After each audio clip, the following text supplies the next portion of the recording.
All right, it's great to see you this morning. Help me finish this verse. This is the day that the Lord has made. Man, I hope that you've come to church this morning looking for a blessing. My name is Larry Martin. I have the privilege of leading the Calvarys Promise class, and we're joined this morning by several other classes to hear a guest speaker that I know is going to bless your heart. I want to take a minute or two and just recognize the other classes that have joined us this morning. I may not remember the names of the classes, but I'll certainly call out the teachers. So Steve Crawley and Ryan Johnson, their class is here. So if you're a part of the Friends class, is that right? Raise your hand. Friends class? All right. And then we have Vicki Aruda with us in her class. If you're a part of Vicki's class, raise your hand. All right. Y'all are all together there, sort of a little cluster. Thad Harden, Dr. Thad, if you're part of Thad's class, let me see a show of hands. All right, the healthiest class in church. All right. Well, I'm going to ask Travis Sellers to come and introduce our speaker this morning. And then when Mike is through sharing, I'm going to let Sean Hammondtree have whatever time is left. How about that? All right. Here you go, Travis. Thanks. Well, Larry asked me this past week to introduce Mike, and if you've ever been to worship, he doesn't really need a lot of introduction. He's the guy who is the foundation of all that we do in sound. Well, if you know anything about music, you need to have good rhythm section. You got to have something that really helps everything come to life. And when Mike and his family joined, I don't even know how many years ago, 4 or 5 years ago, 4 years ago, it was one of those moments where God brings somebody into your path that you're going, okay, that'd be a good musician, that'd be fun. But then you come to find out through the journey, through going through rehearsals, going through services, going through life, that he's more than that. And Mike is, to me, one of those anchors in my life. You probably have some yourself, people that you can think about who help ground you and help you do that. Mike is that for me, because Mike, you all know, is a good musician. If you don't, then you don't know anything about music. Okay? Mike's that. But Mike's more than that. Mike is got a servant's heart. Mike, when he comes and he serves on the team, it's never about Mike. It's about the Lord. You can say, hey, Mike, great job. All glory to God. He's the first to put the glory on to God. And I'm just so thankful for that. He's a testimony to me. He's a leader amongst the group. He has a great testimony in family. So I want them, they would never do this on their own. Would you stand there in the back corner? Would you stand, all of his family? All right. So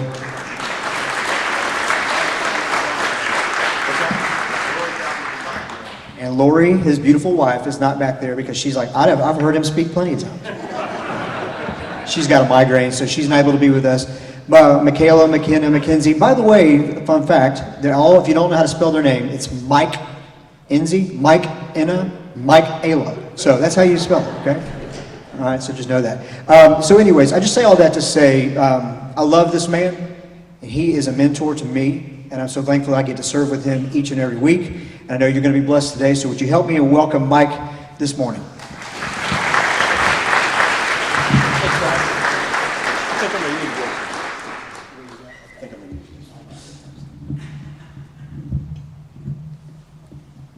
Morning. Thank you for the opportunity. We're going to change a little equipment right here.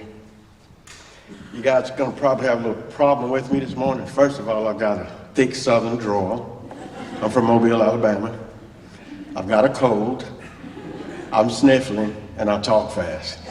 So if you need any help translating, my daughters, they can help you back there. They're used to it. They know, they understand. My son-in-law is back there. His name is Chance. I call him Champs.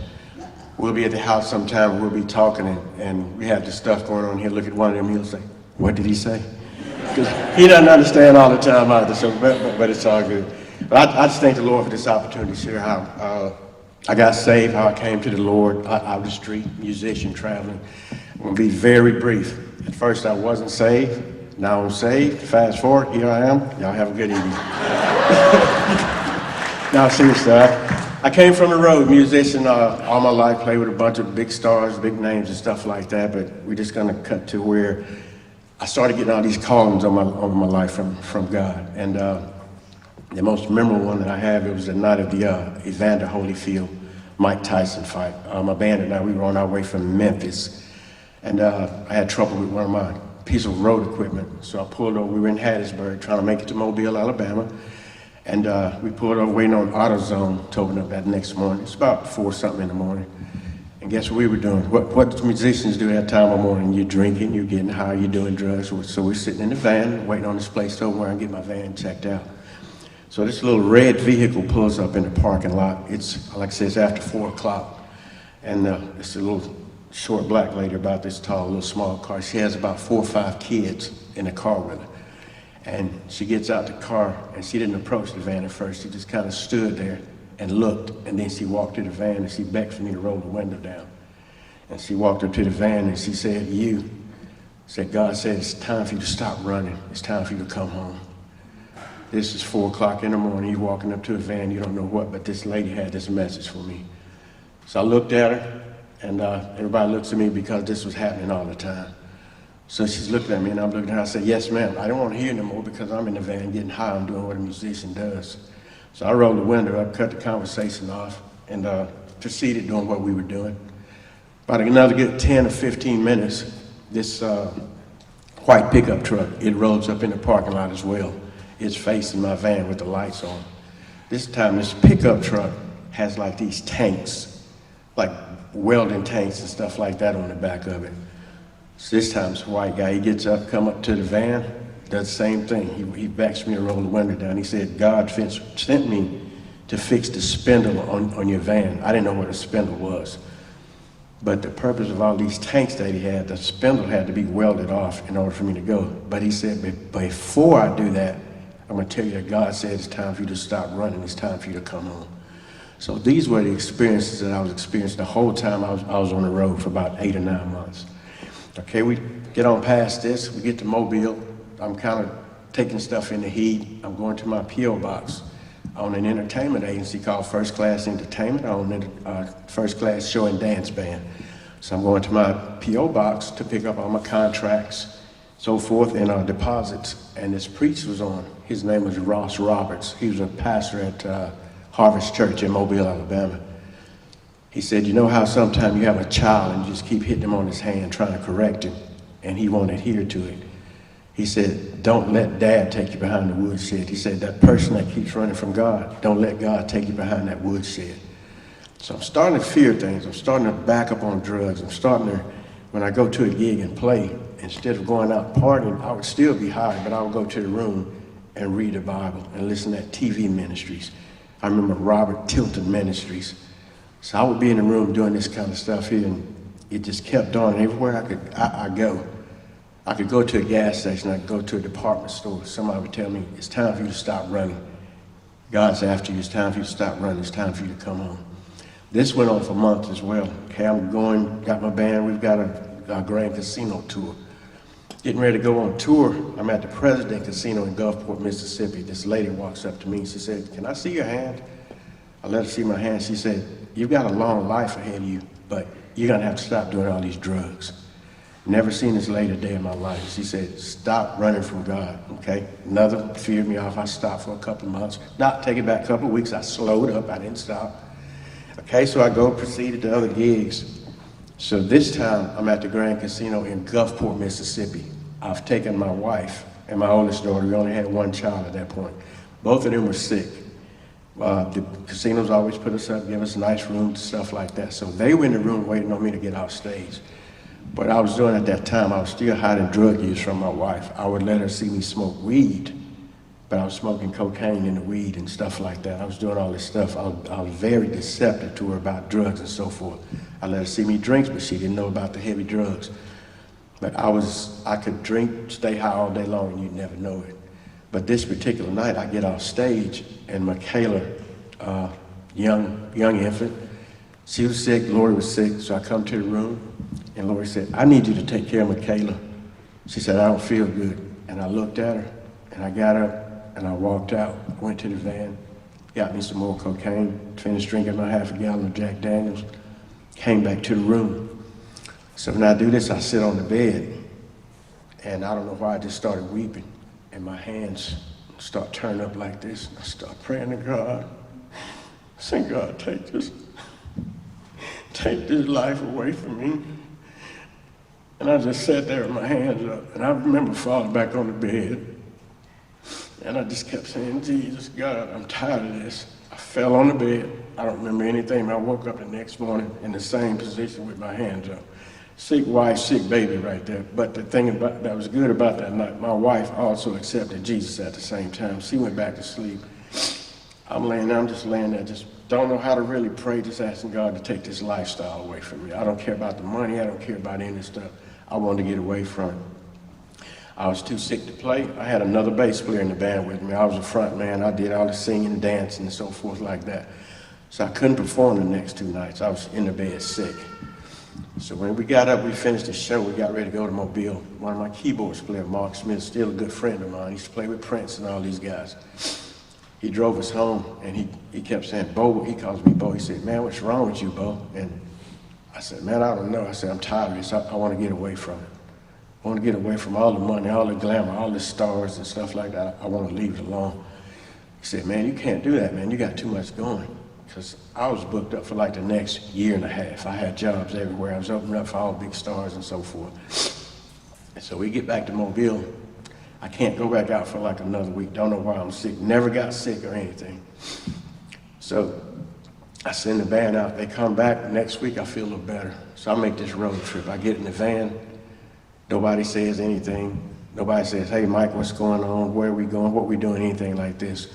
I get in the van, and we were headed to I think we were playing at the Superdome in New Orleans. I get in the van. Nobody says anything. Nobody smoked a cigarette. Nobody cursed. Nobody did any cocaine. Nobody did any weed. I didn't tell anybody that I had gotten saved. We got to the gig, we set up, and they started asking me, I said, man, you're so different. You don't even do the same show anymore. You don't dance, you don't call the same songs. I kept saying, I'm tired of this, I want to get away from it. I had a few more gigs I had to do. I started calling clients trying to cancel gigs, ready to give their deposits back. I had all these contracts and so forth that I was committed to do. And so what I did, I just kept saying, God, if I'm a Christian, why am I out here on the road doing what I'm doing? I'm still entertaining all these drunks and druggies and stuff out there. I don't think this is what a Christian is supposed to do.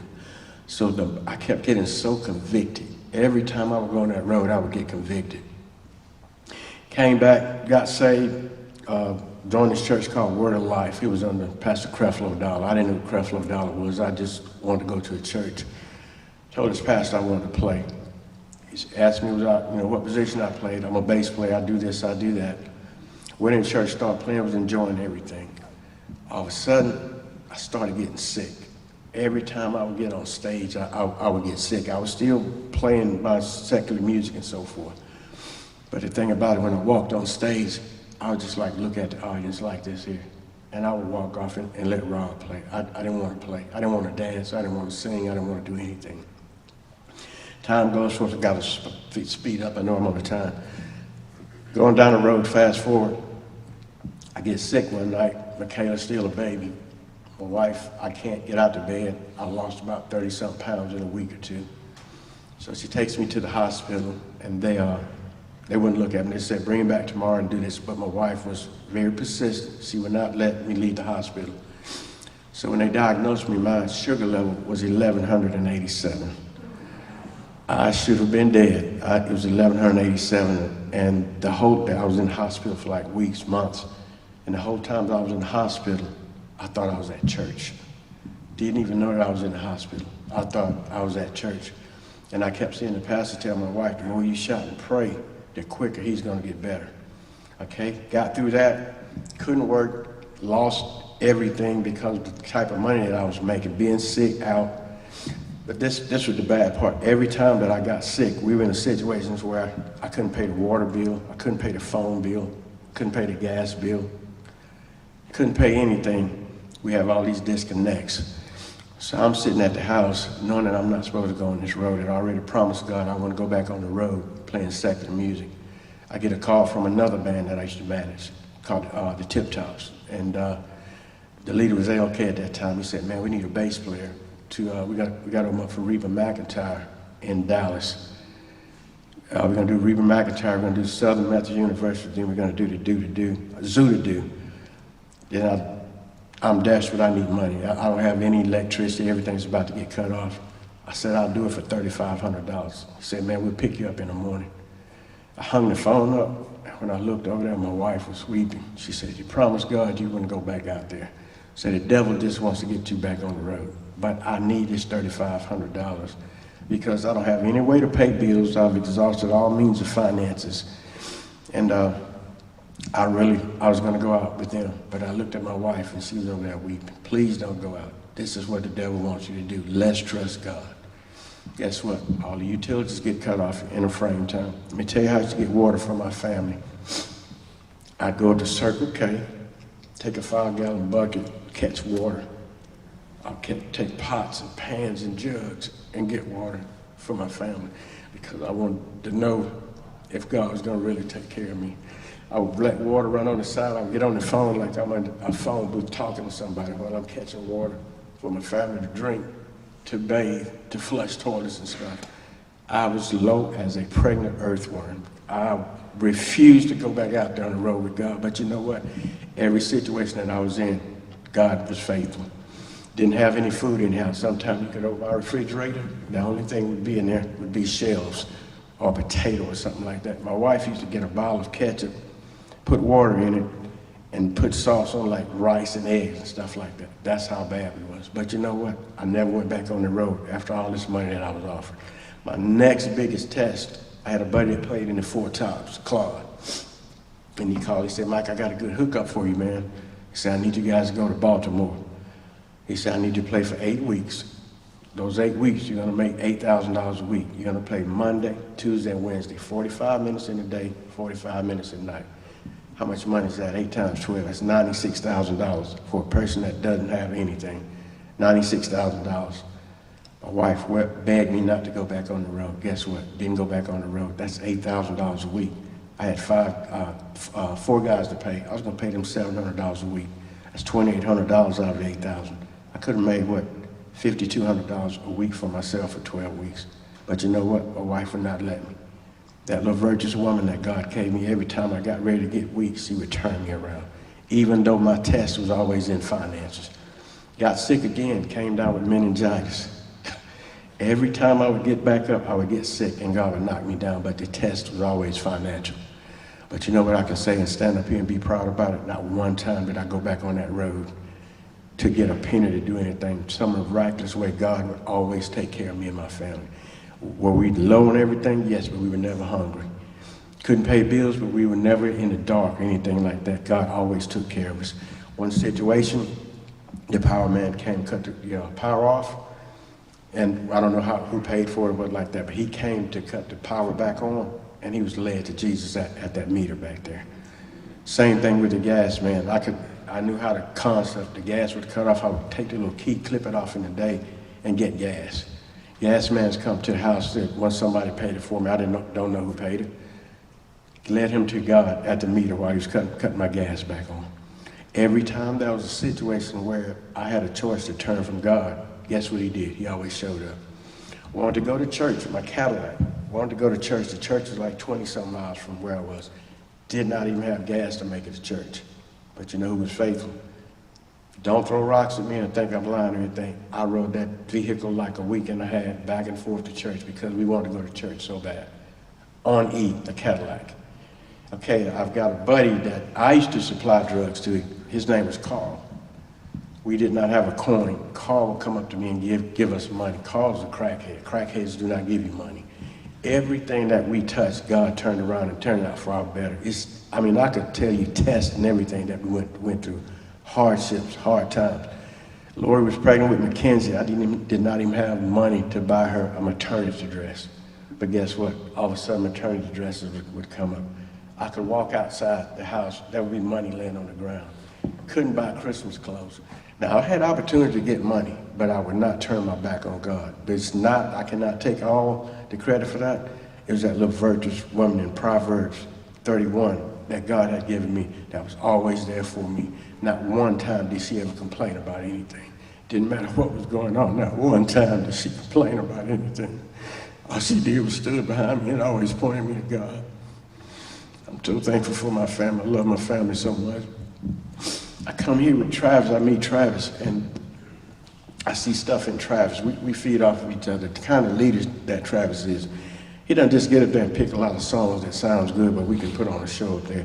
Every song that Travis picks has a meaning. Every song that seems like he plays, I can identify to it some kind of way. And I kind of shook my hand at God one time. I got so down I had to pawn my bass guitar. I said, God, this is what I want to use to pawn you. Why are you taking my, to praise you? Why are you taking my bass guitar away? So when you see me on stage playing, I'm not playing for me, I'm not playing for you guys, I'm playing for God. I want to give him my best every time I pick up that piece of furniture, as I call it. He promised me that he would use that to touch people. And that I like to play it like, hey, I'm David, I can minister. I want to touch people when I play. I want my daughters to touch people when I play. That ministry up there that we do, it's not up there for show. I've got so many hard times I could tell you guys about, but I don't want to see y'all weep. Sometimes I have to catch myself weeping like that. But God always stays faithful. There's always a blessing in the storm. Doesn't matter how bad it gets, what you go through, God is there. I've got a couple of scriptures I'd like to go over with you guys because there's always a blessing in the storm. Storms don't always come to destroy. Sometimes they come to move debris out of your way. So don't fight God when he comes to it hard times like that. We need those hard times to grow. It's like a bodybuilder. He has to be broken down before we can come up. Sometimes we have to get all that pride. He beat me so much because I was so prideful. I wouldn't even get out my car if I was dirty from trying to do some menial job or something like that. I tried to do every job that I could to take care of my family. But I was so prideful, I never wanted anybody to see me dirty. I would sit in my car and ride around and run the house, keeping anybody from seeing me when I had to do labor jobs. But God had to get that pride out of me. He beat me down. He got that pride out of me. I use this scenario over here. This is the world over here. I was in the world, but I was getting away from the world, and I was losing everything at this point right here. So the closer I get away from the world, that's God on that end. So if I'm losing everything right here, I'm steadily getting closer to God over here. Trials and tribulations, they're made to grow. They're made to make us better, not bitter. This scripture in Ephesians 5:20 says, giving thanks always for all things unto God and the Father in the name of our Lord Jesus Christ. It never says, what does it say? Give thanks always for all things. We could break that down. What if I just give him thanks for the bad, for the good stuff? Is that being thankful? It says give thanks in all things. Doesn't matter what it is, the good and bad. That's how we grow. Deuteronomy 8:12. And thou shalt remember the Lord in all the ways that the Lord thy God led thee these 40 years in the wilderness, to humble thee and to prove thee, to know what was in thine heart, whether thou wouldest keep my commandments or no. That's my scripture there because that's what he did to me all the time. He'd always humble me, see was I going to pass the test, put stuff out there, see what I listen at that devil and go the other way. It was so easy for me to just say, you know what?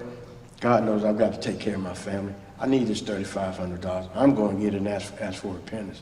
My wife said I'd rather sit up in this house in the dark with no power, with no water, with no phone, than for you to go back out there on that road. Do you don't think I'd adhere to that? That's my virtuous woman. That's my Proverb 31 virtuous woman. Romans 8:28.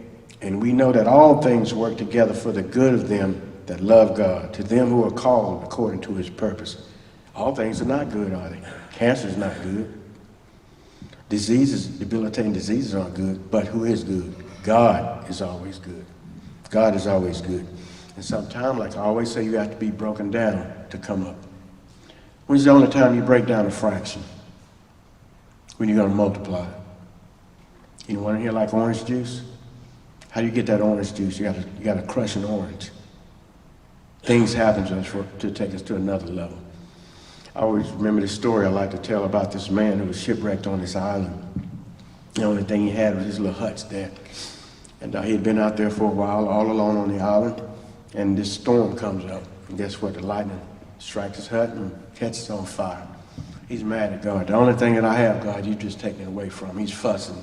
Doesn't have anything else. Goes to sleep, wake up the next morning. Guess who's there for him? Rescuers. Said, how'd y'all find me? We saw the smoke from your hut over here. Things happen for a reason. Never doubt in the dark what God has showed you in the light. God always, and I heard something the other day and it just sticks to me. It says, God never had a child that sinned, but he had a child that suffered. That's a good nugget right there. If Jesus can suffer, are we any better than him? If Jesus can suffer, we're going to suffer. Another scripture for you. For whom the Lord loveth, he chastiseth and scourgeth everyone whom he receiveth. That had to be me again. He loved me. He could have left me out there in that street. He could have left me on the road. He could have left me sick in a bed dying. But you know what? He had to beat me down because I was so prideful once again. Sometimes it takes that good beat down to get your attention. It takes that sometimes. This is a good one here in Hebrew 12:11. Now the chastening for the present time seems to be joyous. No, it does not. Nobody likes to be scorned or anything. But grievous. Nevertheless, afterwards, the yielding and peacefulness that comes out of it. That's peacefulness that comes out of that. Anytime you're in a situation, you don't have to ask God why, because there's a blessing in the storm. There's a lesson in that storm that he's taking you through. Processes. God had to send me to a process. I love process. I train all my salesmen at work. There's always a process. Whether you understand a process or not, a process works. I don't understand how a black cow can eat green grass and eat brown hay and give yellow butter and white milk, but he does, right? Do you understand why you park in the driveway and drive on a parkway? No, you do not. Who likes numbers? Nothing, okay. How many books are in the Bible? 66, okay. Take that number 66, and this is a process that's going to work for everyone in this room. Take that number 66 and subtract it by the age that you're going to be at the end of this year. Got it? Take 66 minus the age that you're going to be at the end of the year. Got it? Add 57 to that, and that's your birth year, and that's going to work for everyone in here. Numbers work. Numbers don't lie, do they? It's a process. Do you understand it? Nope, but it works, right?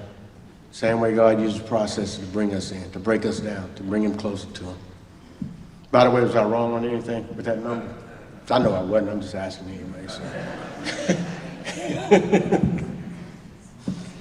But through the years, I've learned that God he still tests. He still tests me. He tests my family. My love is for my family. If you want to see me get real brave, touch my family. You can do what you want to me. Do not touch my family. But you know what? That's the love as a man. Our job is to provide and protect. That's what we're honed in to do right there. I mean, I love my family, would die for my family, but I'm also going to live for my family. The same with Jesus. I love Jesus, I would die for Jesus, but I'm also going to live for Jesus. Every little thing that comes your way, you don't have to understand. He does. You don't know where you're going with that. There's always a blessing in the storm. I think I got a little long-winded here. I had to cut a lot of stuff off. Sean, you ready for me? Come on, man.